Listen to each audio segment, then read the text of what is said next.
Health Nuts, episode 43. You're listening to Health Nuts with Dr. Chris Carr. Making lifestyle changes is hard for many people, and not knowing what to do or how to do it makes the task all the more daunting. Here at Health Nuts, we focus on helping you live a fuller life by discussing everyday health issues and exploring breakthrough solutions on how to overcome them. And now, here's your host, Dr. Chris Carr. Welcome back to another episode of Health Nuts. I'm your host, Dr. Chris Carr, and today I got an awesome guest for you, a good friend of mine, Dr. Dan Doyle. He is a fellow chiropractor in the Pittsburgh region. He has his bachelor's in biology from the prestigious Duquesne University. He also has his doctorate in chiropractic from Palmer Chiropractic College out of Port Orange, Florida. He has years of experience, kills it in practice, has a ton of knowledge to drop today with you. Today's topic is going to be on the sacroiliac joint, the dysfunction that comes with it. So what that means to you, the audience, pain down into your back and into your leg. If you've had it or have ever had it, he's the master in treating it. He's going to talk to you about how you can heal it naturally without drugs or surgery. So without further ado, Dr. Dan, welcome, my friend. Hey, Dr. Chris. Nice to see you, bud. You too. Good to have you on. I'm glad we were able to finally meet and get this going. I'm really looking forward to hearing your message that you have to share today. Yeah. I'm glad that we finally got in contact there. It's always great to get out there and talk, and so I appreciate you having me on. Yeah, this is it's a good medium. The word on this gets out, and you'll be amazed at the contact you'll get from this for someone who's sick and suffering and going through the topic we'll be going through. What happens. So I'm looking forward to hearing what you got to say. Before I get to that, I always like to start off with a small affirmation, words of wisdom. What do you have to share? Yeah, so I always like my favorite quote for for motivation kind of ways was Henry Ford, and it's, you can't build a reputation doing things that you're going to do. And that always kind of, especially as a guy coming out of school, that really helped me stay motivated and making sure that, you have a bunch of things that you want to do, but you gotta go after and do them. So it always kind of resonated with me to keep me motivated to get out there and build the reputation that you want. So. Action beats perfection any day of the week. Yeah, absolutely. 100%. This topic today, which I'm looking forward to hearing you share about the sacroiliac joint. What is it? A lot of people probably never even heard of it before. The background behind it, what is it? Yeah, so it's a joint in your lower back. It actually is a transition point from your torso into your legs. It's a huge force generator. So basically what that means is that all the forces that your upper torso sustains, it actually gets transferred through this joint into your lower half, into your lower extremities. So it's a joint that is very commonly sprained, but not a lot of people know about it. So I actually have my trusty skeleton here that might be able to help people. So your sacroiliac joint, or your SI joint, as I'm going to say here, this is our spine here, this is our hip, and this is our tailbone. So it's actually composed of two bones. It's your sacrum and your ilium, which is a part of your hip. So it's this joint right in here. And the funny thing is that a lot of people don't know about it, but when they come into my office and they point to where they're having pain, that's usually where they're pointing to it. So they know what it is without really knowing what it is. What are some things that they might be experiencing outside pain? So this is a very common one is the sitting to stand, just having a hard time getting up from a seated position. That initial kind of catch is something that I see a lot. And it's because when we sit, when we have poor posture when we sit, it's really hard to have proper posture, sustain proper posture while you're sitting for a long period of time. It actually puts a lot of pressure on that joint. So the initial getting up phase, you might notice a catch or maybe even a sharp pain, and that's a really good indication that this might be causing you this might be your pain generator. So you're getting the patient's getting that lower back, maybe some pelvic pain, shooting pain into the leg. Any other dysfunctions you've seen associated with that? Any GI issues or any type of referred organ problems? Yeah, anytime that you're having that, that type of pain down there, you can absolutely have some constipation that's coming with that. Maybe infrequent urination, types of things like that. Just overall feeling blocked up because that pain can really start to affect the nervous system that's going to our GI tract. Absolutely. You can absolutely have some of those things. I know we were talking pre-interview about some of the research that was out there. The percentages I wasn't aware of.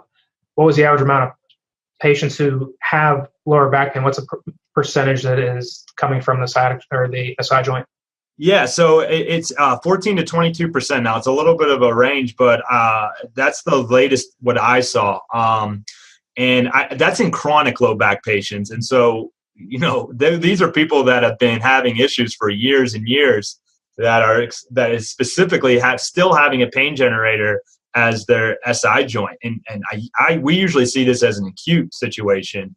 However, now that we're seeing this, it's actually occurring in people that have been having pain for years. It's just going undiagnosed because everyone's focused on the MRI results or your specific orthopedic tests that have been kind of unreliable compared to the things such as pointing to your low back and that's where you're having the pain. So, it's a joint that goes unrecognized a lot. What does treatment look like once it's diagnosed? What are some of the things that the patient does or how your patients do? Yeah, so when you're talking about SI joint sprains, you're really talking about the ligaments that hold that joint together that are being damaged, that are being the tissues that are being affected there. So mobilization is one of the first things that we introduce to these patients. We got to get that joint doesn't move too much. So it doesn't have to be anything too crazy, but we want to make sure that we're contacting that joint, we're moving it back and forth, which research has absolutely shown to be one of the greatest things you can do to start healing those tissues. Once we get the pain down a little bit, we want to start active care. So it's very paramount that we start working and strengthening the muscles that surround this joint to stabilize that area. And the biggest thing, I can't stress this enough, is really finding the aggravating factor, whether it be sitting, whether it be someone that's gardening and in a flex position the entire time, whether it be someone that's a construction worker that's working on a jackhammer or something like that. We want to try to avoid the aggravating mechanics that cause this tissue to be damaged. Avoid that, get the joint moving, and then strengthen those muscles around it to stabilize it. Once the joint instability takes place, it does take time. I think a lot of folks, one of the questions I always like to ask in consults, or I like to ask two of them. The first one is, how long do you think it's going to take you to get out of pain? And then the second one is, how long do you think it will take to correct it? And I always like to see what everyone's responses are, because this is not a quick fix, unfortunately. It's usually not something that's going to go away in a day or a week or a month. Yeah, absolutely. Because remember, when I said it was an acute setting, it's usually because, the pain started, maybe a couple months ago, but the damage to those tissues started, it could be years. It could be, there's no way of telling exactly when this all started, but exactly when we see these types of injuries come into us, it's not because you got hit by a bus. It's because, you've had micro traumas for months, years, multiple years. And that it's I always try to explain it to the patient that's the straw that breaks the camel's back.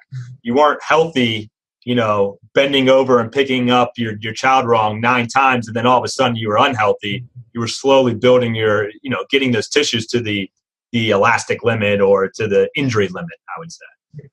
I love that analogy. So a lot of times patients want to think, hey, I was picking up that bar of soap or I was doing that extra load of laundry, and that's what fatigued my back out.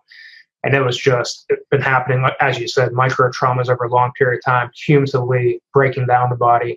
And then now you have the event that triggers it, but that wasn't actually the event that caused it. I love that. Yeah. And that's why treatment isn't as simple. I know that the leading professor in low back disorders isn't even a clinician. I think Dr. Stuart McGill, he says that to properly heal those tissues, it takes 7 years on average, basically, to really get back to where. And that's constantly avoiding those positions, which, as you tell me you have a kiddo on the way, you can't avoid picking up your kid when they're 3 years old and they're screaming in the supermarket. So, no, it's not happening, especially exactly. So we want to try to we want to try to avoid those positions as much as possible. But really, we want to just retrain the proper mechanics of our low back and our hips and strengthen them and give us the best possible chances for our body to be able to handle those situations. For the patient who's out there that's listening, or the audience member that's out there listening, like, oh, they're checking off a bunch of boxes, like, yep, that's me. Yep, that's me. And they're not necessarily ready to seek treatment. What are some things they can do at the house to possibly help buy them time before they're ready to go make a call to somebody's office? Yeah, so the big thing here is that you can instead of taking the ibuprofen and masking, the pain that you're having, there are different ways that we can. You there? Mm-hmm. Okay. Sorry, mine froze. There are different exercises that you can start doing at home that are simple, and they're much better for you, and they can start reducing the amount of symptoms that you're having. And I mentioned Dr. Stuart McGill before. I really recommend his big 3 exercises, and what those are side plank. And they can be modified. You don't have to dive into, holding it for a minute and putting weight on your torso. Just going from the knees and just getting up into that side plank position. Doing a simple yoga exercise such as bird dog. It's actually increasing your back extensors. And the McGill curl up, which is kind of a variation of a crunch, only you're not doing as much rectus abdominis engaging. You're more trying to get your back into a position where it can handle extension. So these 3 simple exercises that you can start doing, that if you make that a daily routine, you can buy time until you're able to come in and see someone that can really get you on a strengthening program and get that joint moving, so that this doesn't have to get to a point where you get an MRI 10 years down the road for a disc bulge that's not causing your pain, and you become another statistic with failed back spinal surgery syndrome or whatever that is. So that's a big stat, unfortunately. Yeah, it's crazy. Over the last decade, lumbar fusions have increased by like 3%, and the outcomes. It's one of the surgeries or one of the procedures that has the poorest outcomes. And it's frustrating to see that we have actually a documented syndrome after a failed surgery. And the reason why I truly believe is just because we're diagnosing off of images, and we're not teaching proper mechanics, and we're not really getting to the root cause of what's causing the low back pain, which can be very complicated too. So that's the big thing. Extremely complicated. So then you look into other things such as obesity. Is there a prolonged sitting with the poor posture like you discussed? Is the nutrition atrocious? Is there inflammatory processes that are moving towards it? Absolutely. Look at all those things that are multi-factor, multi-system. If you just address, say, the SI joint, but we're leaving the fact that they're 30 pounds overweight, they're hypertensive, they got cardiovascular issues, it all plays a role in the inflammatory process. Absolutely. And like I said, I might have brought up before, that if we have this really bad habit, I would say, our society, of seeing that's where the pain is, so that's where we need to focus, and that's the only thing that's wrong. When the fact is our bodies are extremely intelligent. There's multiple things that are probably going wrong, but they're just holding on by a limb. So there's no way that you're going to be truly healthy or have a truly healthy SI joint if you're obese and you're constantly having a poor diet, because we know that the Western diet attacks ligaments, attacks these tissues that we're trying to heal. So it's not going to have the proper effect, or we're not going to restore our health if we're having these other multifactorial issues. What are some ways to reduce inflammatory processes within the joint?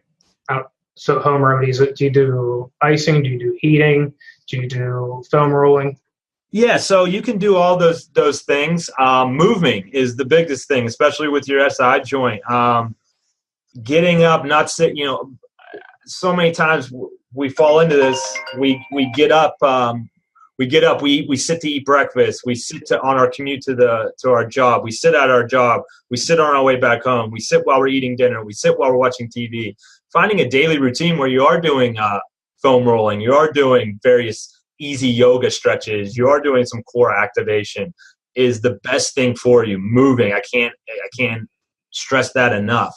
Foam rolling is great. You're never going to foam roll. You're never going to cure anything with foam rolling. So, but it's definitely for people that are active, that are running, that are trying to stay up to date with the toll that those muscles take. I don't necessarily recommend icing unless you're an athlete and we have some acute swelling going on. I really do recommend heat, but it's definitely patient preference. If you come in and you're saying, hey, I really like ice, then keep up with the ice. That's going to make you feel better in the long run. But those, really just staying active, staying moving, walking for a half hour a day. There's no stretch that's gonna benefit you just doing that daily compared to 30 minutes of activity. It's just, you're never going to be able to replace that. Yeah, I completely agree. Outside, kind of shifting gears to some other aspects of health and getting to some other topics here. Things that you do on a day-to-day basis. Obviously, you're healthy. You teach and preach health. What are things you're doing within your own lifestyle to maintain your own personal health, to keep you congruent? Yeah, absolutely exercising. That's a big thing, and it's. I think that each thing I look at health as trying to reduce the stress in the three main stressors, and so I really try to focus on finding ways that I can reduce those: nutritional stress, mechanical stress, and emotional stress. So I really for mechanical stress, I try to not sit as much. I try to get up. I try to work out. I do CrossFit. CrossFit isn't for everyone, but it's a great, if you're active, if you're a former athlete, if you're not a former athlete, it's a great way to get out there and do a great exercise routine. For nutritional, I try to stay away from grains and dairy because it seems to it increases the stress on my body. So I try to eat as healthy as possible. But there's so many diets out there. There's so many different health fads that are out there. So finding what works for you is the biggest thing. You can't just force yourself into paleo or Whole30 or the smoothie cleanses or anything like that. It's really got to be something that you can sustain for a long period of time and you want to. And then the emotional stress, finding different ways to have 10 minutes out of the day to focus on yourself, whether it's reading, whether it's walking. You can kill two birds with one stone there. I know it might be taboo seeing a therapist. I don't think it should be taboo. I think it's I think that negative connotation is ridiculous. So I think that finding different ways to reduce those three levels of stress are why I think I'm in a pretty healthy situation. I always say I used to have an amazing head of hair before I became a small business owner. Yeah, the emotional stress is tough. It does. So there's stresses, and I love you hit on every one of those. And it's if you just focus on one of those three, then you're not doing the other two. So I love that you're doing all three of those. And on top of that, it keeps you congruent with what you're doing. So many, docs are out there that are giving advice, and they go home and they're not living what they preach. And I just, the hypocrisy of it, it just doesn't make sense to me. And I've never really understood practitioners would. Yeah, you have the obese doctor talking about weight loss. Yeah, it just doesn't make any sense. I mean, it's just practice what you preach. But the big thing here is that it's difficult. It's not. It's easier to do that route. But when you're 50, 60, 70 years old, living the life that you dreamed of, it's all worth it in the end. And I know it's hard because our bodies are so intelligent. They're able to withstand so many stresses and so much damage done to it that it's easy to take it for granted. So. It's difficult to live a healthy life, but it's absolutely rewarding in the end. So when you have these doctors, I guess they're mostly just, when you see someone like that's trying to talk to you about weight loss, they probably don't know too much about it. So it's best to go to an expert that actually understands that. But they're probably not the person that you want to get advice from. Yeah. I would agree. Do research on everyone that you go to. Yeah, absolutely. Best advice you ever got, what was it? From a guy you actually know. Now, this is a little bit more of a personal aspect because it kind of switched where I was, and it kind of took me from a place where I did, even 1 year out of chiropractic school, I had all this debt. I was living the life of an associate, and I was out in the middle of nowhere, not it's not that I dislike the middle of nowhere, but I'm more of a city guy. And I had an opportunity to interview with one of my mentors, and I'm sure that, Dr. Newman is one of yours as well. And it wasn't so much advice; it was more of a mindset. He asked me, when was I going to pay off my student loans? And as a chiropractor, that there's a lot of them. And I hesitated, and he could tell that with the way that I was thinking, and really I had the mentality of saying, well, maybe in a couple of years it will be forgiven. They keep on saying that, and he, without me even saying anything, he told me, well, that's a loser mentality, and it kind of warped my way of thinking of giving back to the community, to society.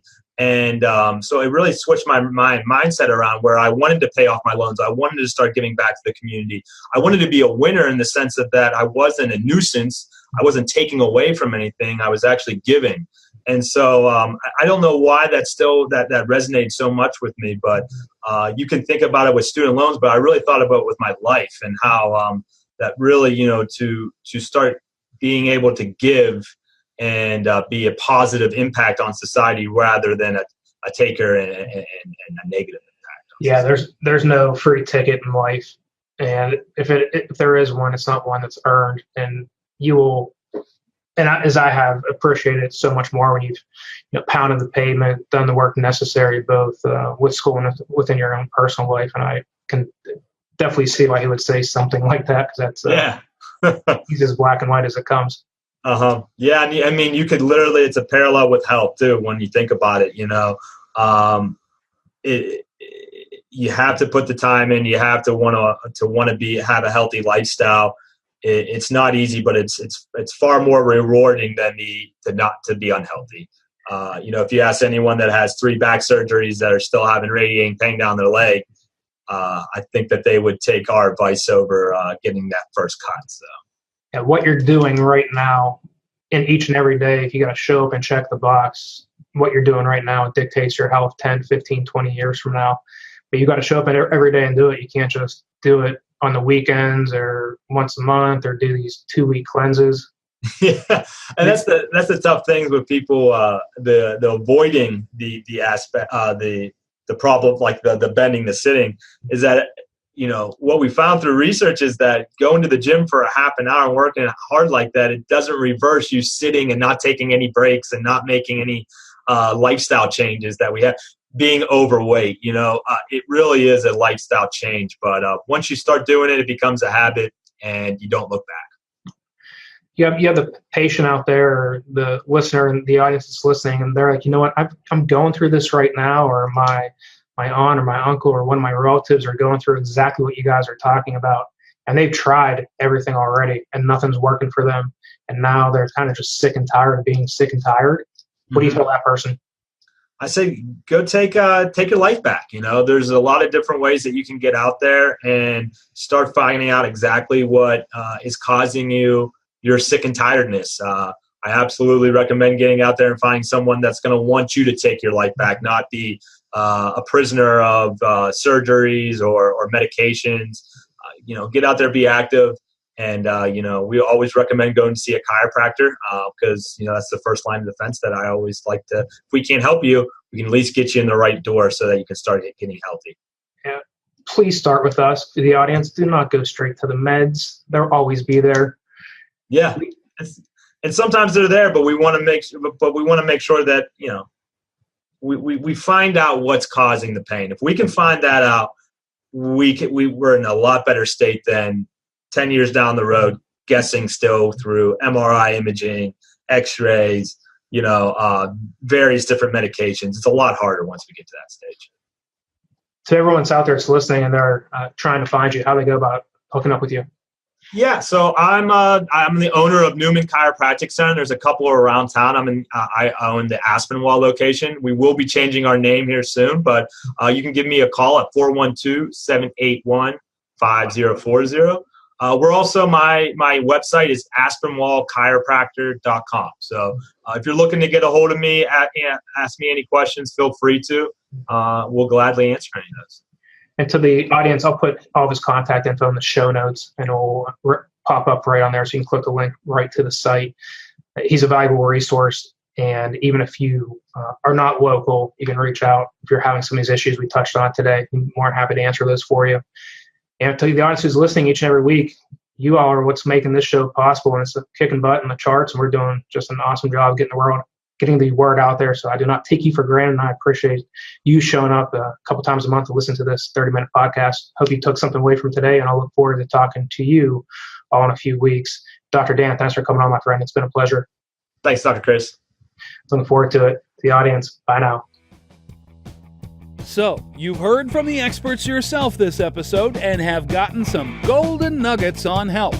There is so much more to come and so much more to learn. Head on over to pghcw.com. Again, that's pghcw.com, and sign up for our newsletter where you'll receive free info on how to get and stay healthy. Thanks for listening, and we'll see you next time on Health Nuts with Dr. Chris Carr. Be sure to subscribe to the podcast and please leave a review.